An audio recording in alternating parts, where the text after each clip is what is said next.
Olá pessoal, bom dia.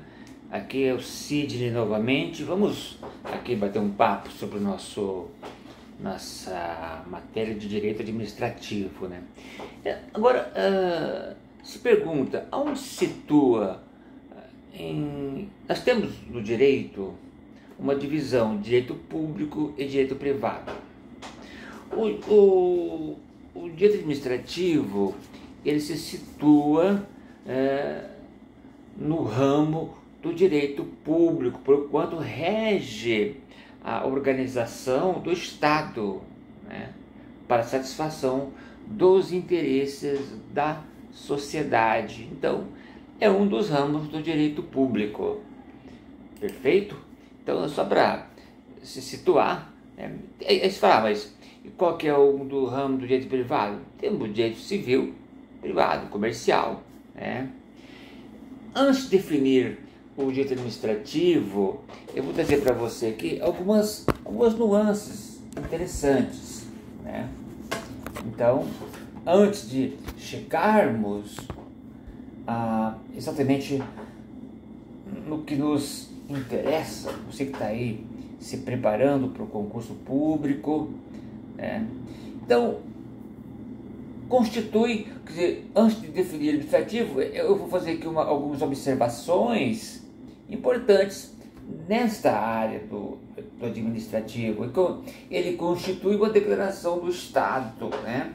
Ou de quem lhe faça, às vezes, poder administrativo, bem como os demais poderes que também editam ato administrativo. Alguns conceitos. Ele sujeita-se ao regime administrativo, porquanto a administração, com toda a prerrogativa e restrições próprias da administração, sujeita-se ao regime administrativo, que é o administrativo, né? As normas de todo o direito administrativo, porquanto a administração, como toda a prerrogativa e restrições inerentes à própria administração. Ele também produz efeito jurídico imediato. Daí, distingue-se do ato administrativo da lei.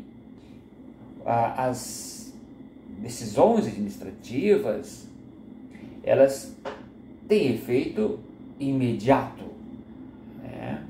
Obviamente que todo ato administrativo está sujeito ao crivo do Poder Judiciário. É sempre possível, como aqui o número 4, é sempre passível de controle judicial. Havendo um descontentamento com uma decisão administrativa, é claro que a pessoa deve socorrer-se ao crivo jurisdicional, crivo do Poder Judiciário. Por exemplo, uma demissão de um servidor público. Pode-se entender essa demissão como punição, ela pode ser, na verdade, equivocada, né? Não está dentro, daí cabe ao Poder Judiciário fazer a devida correção. É claro que o Poder Judiciário ele não vai entrar no mérito da questão. O Judiciário analisa as formalidades, aquilo que a lei prevê, não atua dentro do mérito da questão. Se o servidor cometeu uma infração passível de demissão, ela permanece. Obviamente que tem que se obedecer aos ditames administrativos. O ramo administrativo ele é muito rico, né, em termos de análise, de estudos, né? Tanto é que em concurso público se cobra bastante, né, essa questão. Sujeita-se também aos ditames da lei, como já falei, né, pois do contrário torna-se um ato arbitrário. Todas as decisões administrativas elas estão sujeitas ao normativo, a uma lei, a Constituição, a lei que for, Na verdade, depende muito da situação. Do contrário, se torna uma medida arbitrária, né? Não pode o administrador se beneficiar, extrapolar aquilo que está estipulado na norma. Assim, diante de todos os elementos elencados, podemos conceituar ato administrativo. Aqui estamos agora entrando dentro da temática ato administrativo. Eu falei para você um pouquinho sobre o administrativo, agora vamos ingressar dentro do ato propriamente dito, né? O que é um ato administrativo, pessoal? Então eu trouxe aqui um conceito da doutrina, é a declaração do Estado ou de quem o represente, que produz efeitos jurídicos imediatos, com observância da lei, sob regime jurídico de direito público e sujeita ao controle do Poder Judiciário. Então, ato administrativo é a declaração do Estado ou de quem o represente. Porque o Estado, ele necessita de alguém que o represente, de uma pessoa física com legitimidade para tanto.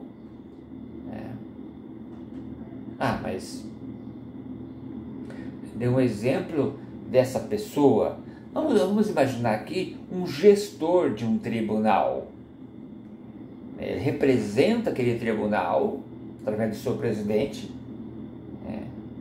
e ele emite algumas decisões, toma algumas decisões.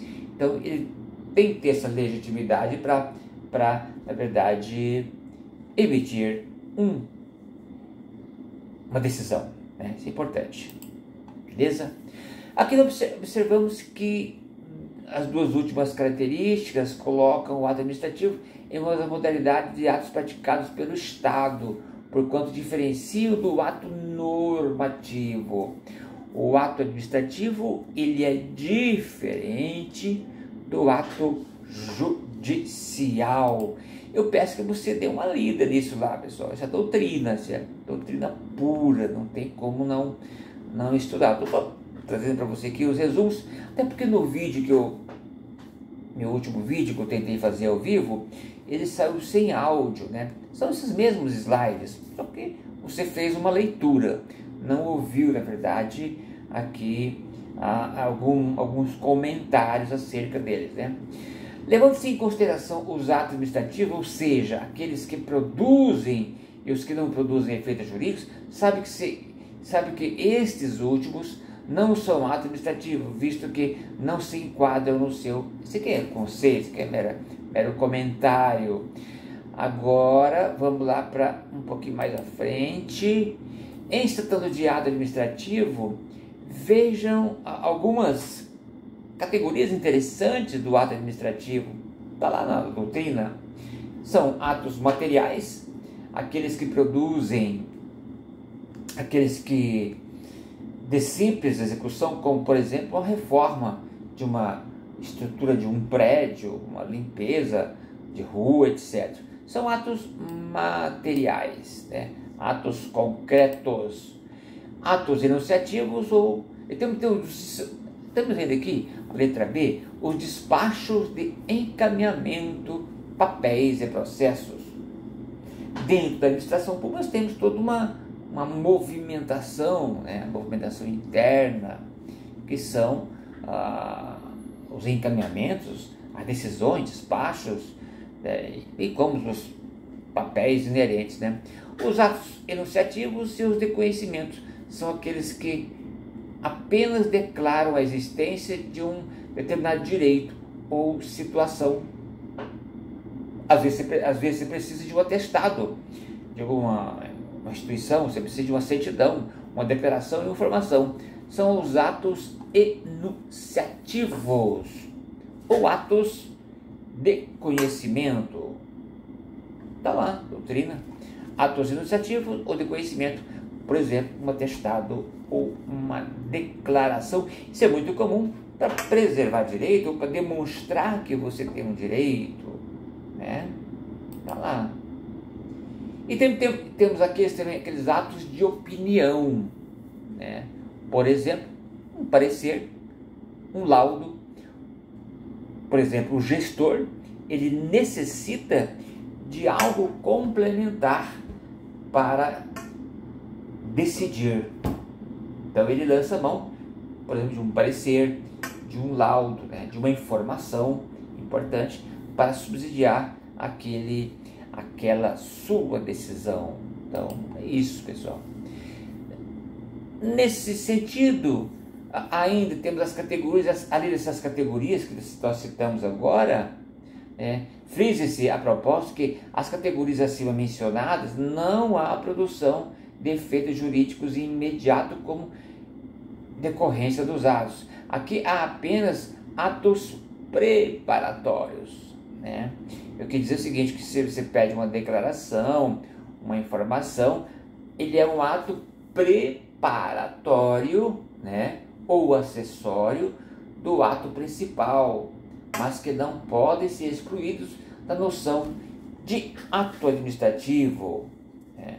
Então, tudo às vezes é importante para o jogador.